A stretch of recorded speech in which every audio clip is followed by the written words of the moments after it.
Hello guys. इस video के अंदर हम हैकर रैंक की एक और नई प्रॉब्लम सॉल्व करने जा रहे हैं जिसका नाम है एप्पल एंड ऑरेंज। ओके, तो चलिए मैं पहले आपको क्वेश्चन एक्सप्लेन कर देता हूँ। हो सकता है ये क्वेश्चन आपको दिखने में थोड़ा कॉम्प्लिकेटेड लग रहा हो, पर ऐसा बिल्कुल नहीं है। मैं क्वेश्चन आपको एक्सप्लेन करता हूँ। तो क्वेश्चन ये है कि हमारे पास दो ट्रीज़ अवेलेबल हैं। एक ट्री एप्पल का है और एक ट्री ऑरेंज का है। ठीक है, हम इसे बोर्ड पे लेके चलते हैं ताकि आपको ज़्यादा अच्छे से समझ में आए। ओके,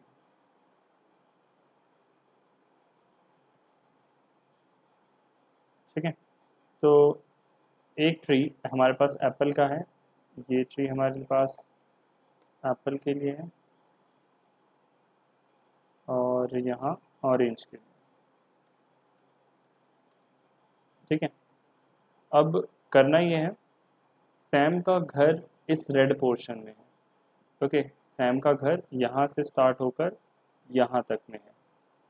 इतने एरिया में सैम का घर है और सैम के घर के राइट साइड पे ऑरेंज का एक पेड़ है और सैम के घर के लेफ्ट साइड में एक एप्पल का पेड़ है।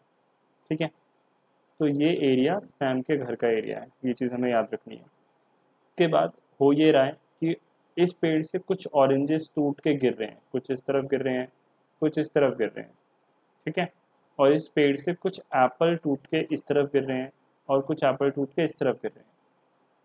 जो हमें काउंट करके बताना है वो ये बताना है कि कितने एप्पल सैम के घर पे गिरेंगे और कितने ऑरेंज सैम के घर पे गिरेंगे। ओके, ये चीज़ हमें काउंट करके बताना है।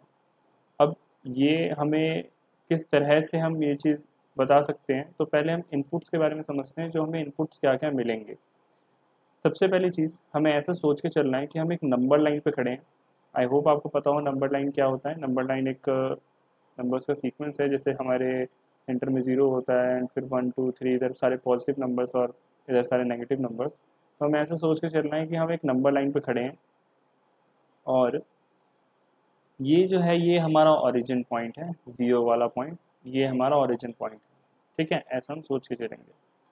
तो हो ये रहा है कि ए किसी एक एक का जो लोकेशन है वो हमें एक नंबर के तौर पे मिलेगा। जैसे एक एग्जांपल ले लेते हैं। ठीक है, हमें यहाँ एक एग्जांपल गिवन है, हम इस एग्जांपल को यूज़ करते हैं।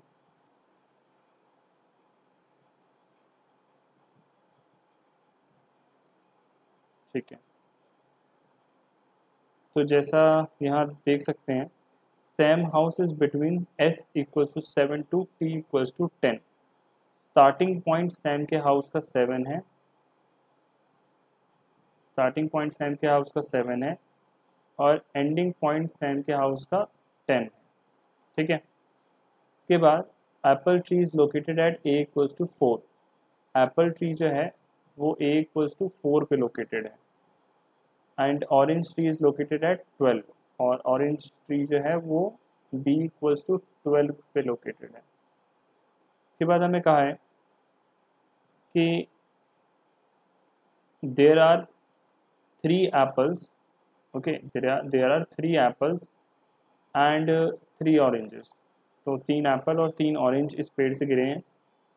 एप्पल्स जो गिरे हैं उनका डिस्टेंस हमें दिया हुआ है। ओके, एप्पल्स जो भी गिरेंगे, चाहे वो इस तरफ गिरें चाहे इस तरफ गिरें, सेम फॉर ऑरेंजेस, चाहे वो इस तरफ गिरें चाहे इस तरफ गिरें, हमें एक डी मिलेगा। इसको क्वेश्चन में डी से कहा हुआ है।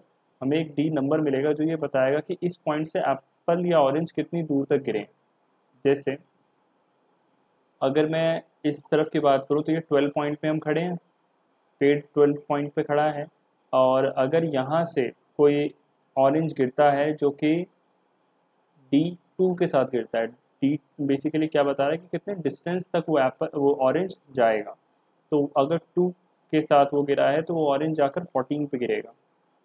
ठीक है, आई होप आप ये चीज़ समझे हैं। ओके, तो अब एक चीज़ और जो मैं आपको यहाँ बताना चाहता हूँ कि डी की वैल्यू दो तरह की हो सकती है, नेगेटिव भी और पॉजिटिव भी, जैसा कि क्वेश्चन में लिखा हुआ है। ठीक है, तो डी की वैल्यू दो तरह की हो सकती है, नेगेटिव भी एंड पॉजिटिव भी। नेगेटिव डी का मतलब ये है जो भी चीज़ गिरी है, चाहे वो एप्पल है चाहे वो ऑरेंज है, वो ट्री के लेफ्ट साइड में गिरा है। ओके, वो ट्री के लेफ्ट साइड में गिरा है।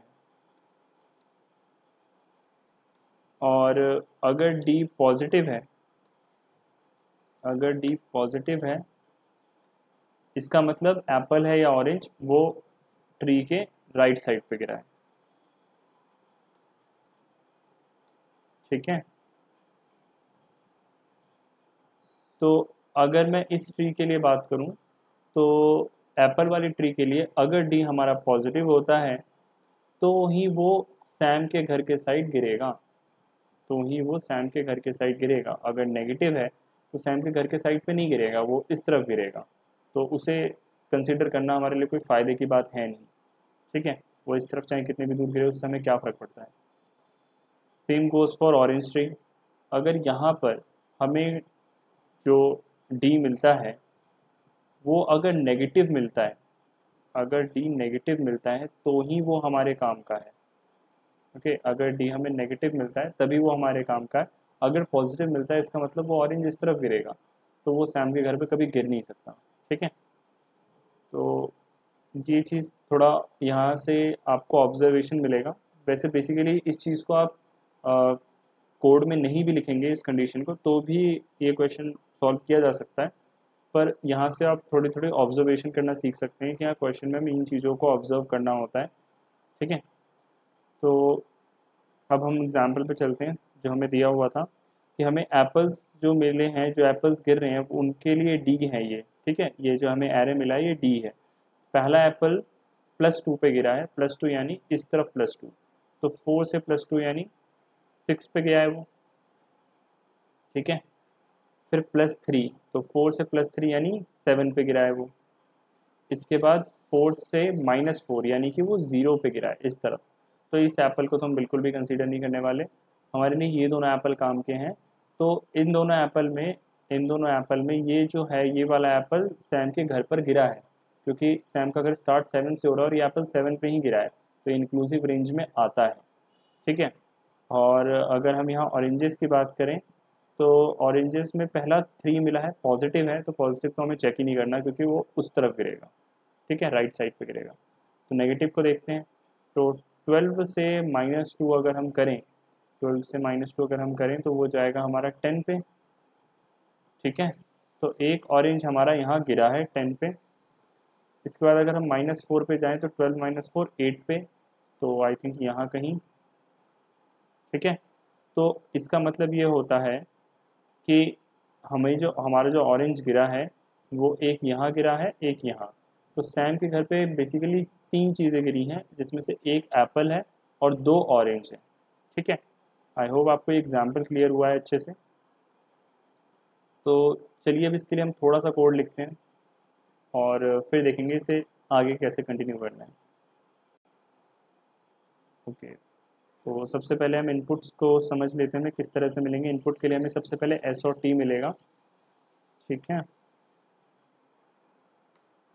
तो हैश इंक्लूड IO स्ट्रीम, उसके बाद using name space main function return 0। अब यहाँ में कुछ वेरिएबल्स की ज़रूरत पड़ेगी तो वो मैं डिक्लेयर कर लेता हूँ। एस और टी क्या है, starting point of Sam house, and T क्या है, ending point of Sam house. इसके बाद ए से एप्पल ट्री के लिए, बी से ऑरेंज ट्री के लिए। बेसिकली इनफैक्ट ओ लेना ज़्यादा रिलेटेबल रहेगा, ऑरेंज ट्री के लिए हमने ओ लिया है। ठीक है, इसके बाद क्या और भी कुछ इनपुट्स हैं, STAB, और इसके बाद हमें ये भी देखना है कि कितने एप्पल्स गिरे हैं और कितने ऑरेंजेस गिरे हैं। तो जितने एप्पल गिरे हैं उसके लिए मैं वेरिएबल नेम रख लेता हूँ एप्पल, एंड एप्पल रहने देते हैं, या इसको हम एप्पल ही रहने देते हैं,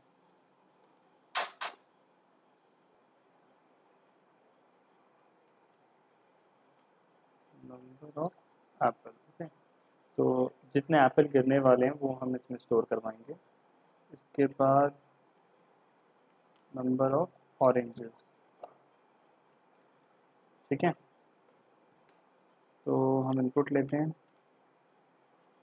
S50, इसके बाद A, फिर ऑरेंज, फिर number Apple,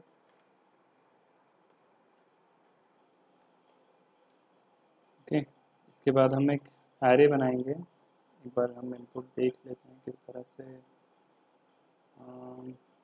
input format STABMN, okay. और उसके बाद हमें, ठीक है, ठीक है।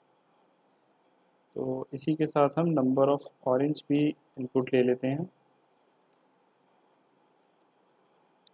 इसके बाद हम दो एरे बनाएंगे। बेसिकली अभी तक हमने क्या क्या इनपुट लिया है। ये एस रिप्रेजेंट कर रहा है कि ट्री सैम का हाउस स्टार्ट कहाँ से हो रहा है। ये टी रिप्रेजेंट कर रहा है कि सैम का हाउस एंड कहाँ पे हो रहा है।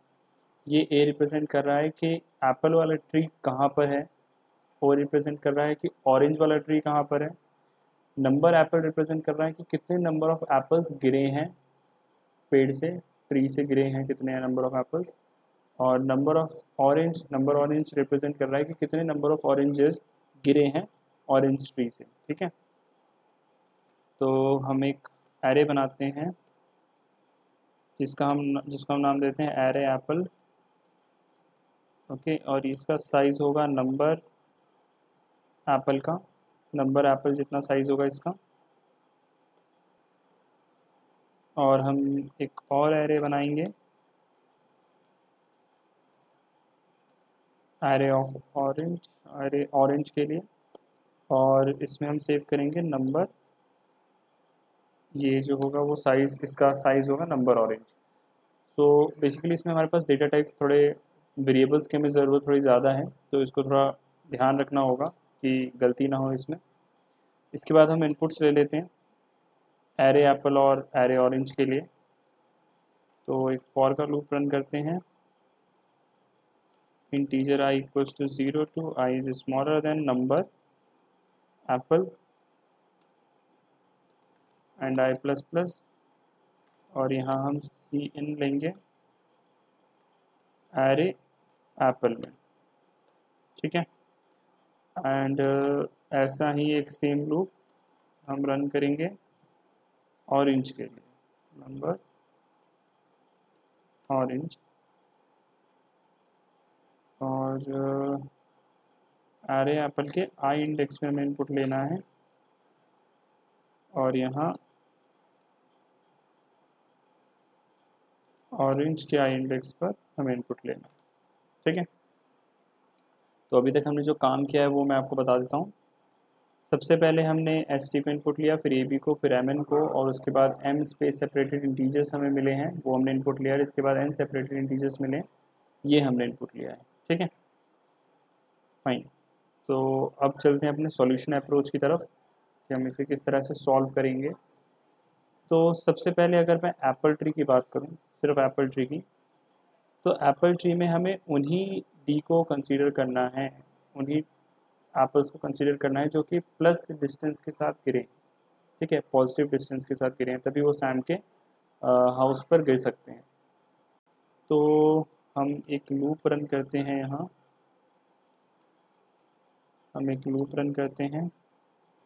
बेसिकली वो एप्पल वाले एरे को ट्रैवर्स करेगा। तो मैं इसको कॉपी पेस्ट करता हूँ यहाँ, और यहाँ पे हम एक डिस्टेंस निकालते हैं,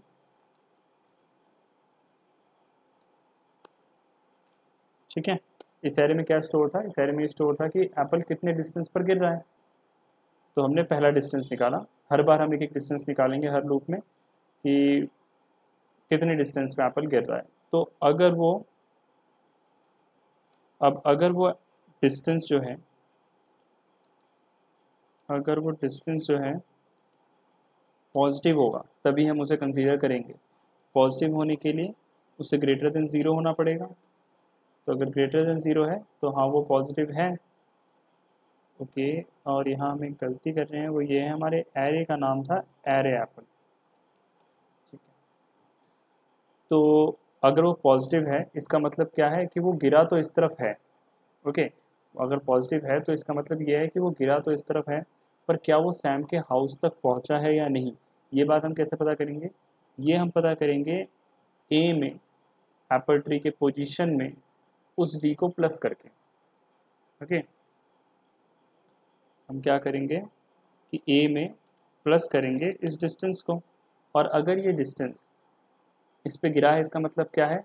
अगर ये डिस्टेंस इस 7 से बड़ा है या इक्वल टू है, और इस 10 से छोटा है या इक्वल टू है, अगर इस कंडीशन में वो आता है, इस कंडीशन में वो लाई करता है, तो इसका मतलब हाँ वो सैम के हाउस पर गिरा है। ठीक है, तो चलिए इसे कोड में लिख देते हैं। अगर ये प्लस करने पर ऐसा आए तो इसे भी हम एक वेरिएबल में सेव कर लेते हैं, पोजीशन ऑफ एप्पल करके। ठीक है, पोजीशन ऑफ एप्पल।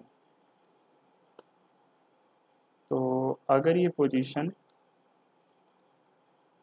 पोजीशन छोटी है या इक्वल टू है starting point of Sam house जो कि एस था, एंड पोजीशन को छोटा होना पड़ेगा या इक्वल टू होना चाहिए ending point of Sam house जो कि था टी।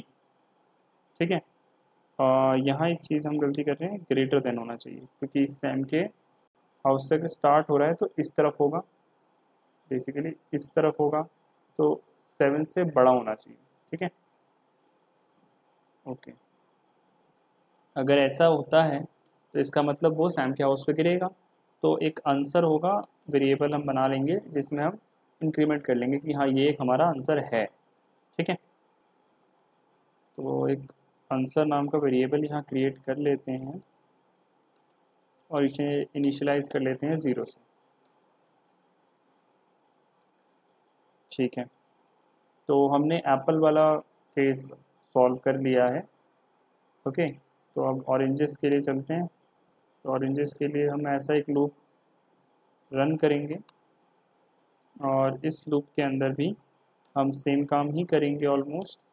हम सबसे पहले डिस्टेंस निकाल लेते हैं कि कितने डिस्टेंस पे वो गिरने जा रहा है। जैसे कि यहाँ से अगर ऑरेंज गिरेगा तो इस तरफ कुछ डिस्टेंस पे गिर सकता है या इस तरफ कुछ डिस्टेंस पे गिर सकता है। तो वो डिस्टेंस क्या होगा? वो डिस्टेंस होगा एरे ऑरेंज ऑफ आई, और इसके बाद हम देखेंगे कि वो जो डिस्टेंस है वो नेगेटिव होना चाहिए। नेगेटिव क्यों? अगर पॉजिटिव होगा ऑरेंज के केस में तो वो इस तरफ गिर जाएगा, तो हमारे किसी काम का नहीं है। तो ऑरेंजेस के केसेस में हमारा ऑरेंज जो है वो इस तरफ गिरना चाहिए, यानी कि नेगेटिव डिस्टेंस पे गिरना चाहिए। तो अगर डिस्टेंस नेगेटिव है यानी कि लेस देन 0 है, तभी वो हमारे काम का है। तो अब देखो कि उसकी पोजीशन क्या होगी, वो किस पोजीशन पे गिरेगा। तो वो पोजीशन में कैसे पता चलेगा? सपोज ये डिस्टेंस होता 2, ठीक है, तो हम क्या करते, 12 में से उस 2 को माइनस कर देते, बट 2 तो ऑलरेडी नेगेटिव है ही, माइनस में है ही, तो बेसिकली अगर मैं इसमें प्लस कर दूं -2, तो ये हमें 10 ही मिलेगा। ओके, तो हम सिर्फ प्लस करेंगे,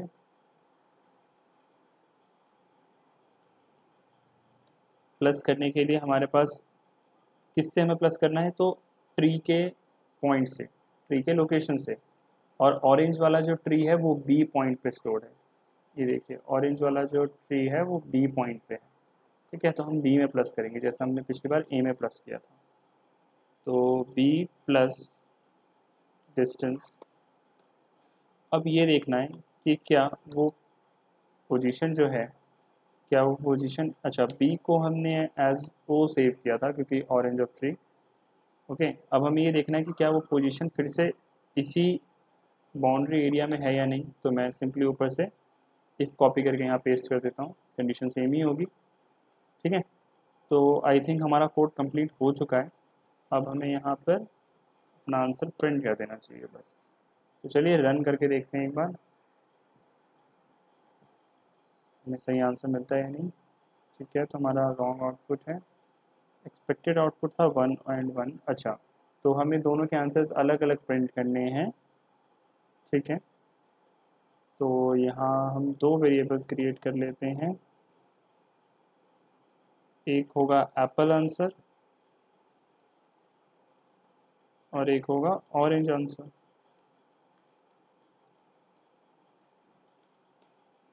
ठीक है।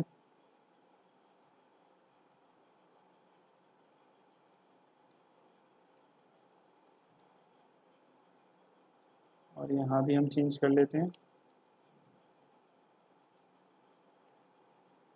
ओके। तो एक बार हम देखते हैं कि ऊपर हमें पहले किसे प्रिंट करना है।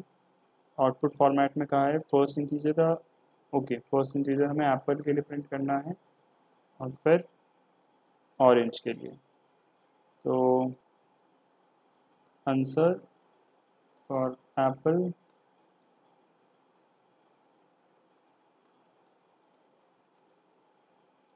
फिर एक नेक्स्ट लाइन,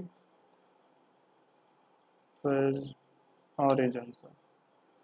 चलिए प्रिंट करके देखते हैं। ठीक है, तो हमारे सैम्पल टेस्ट केसेस पास हो रहे हैं, चलिए सबमिट करते हैं।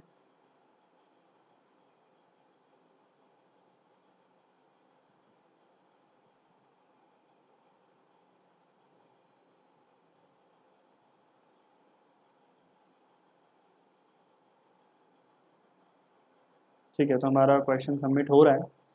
और इस वीडियो को एंड करने से पहले मैं एक बार आपको यहाँ समझाना चाहता हूँ कि मैंने किया क्या है, ठीक है। एक बार मैं इसे कोड के साथ साथ आपको समझाता हूँ।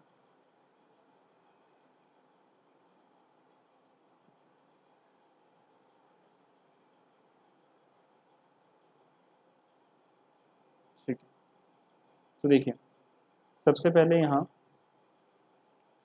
हमने एक एरे में स्टोर करवाया कि एप्पल किस किस डिस्टेंस पर गिरने वाले हैं, ठीक है।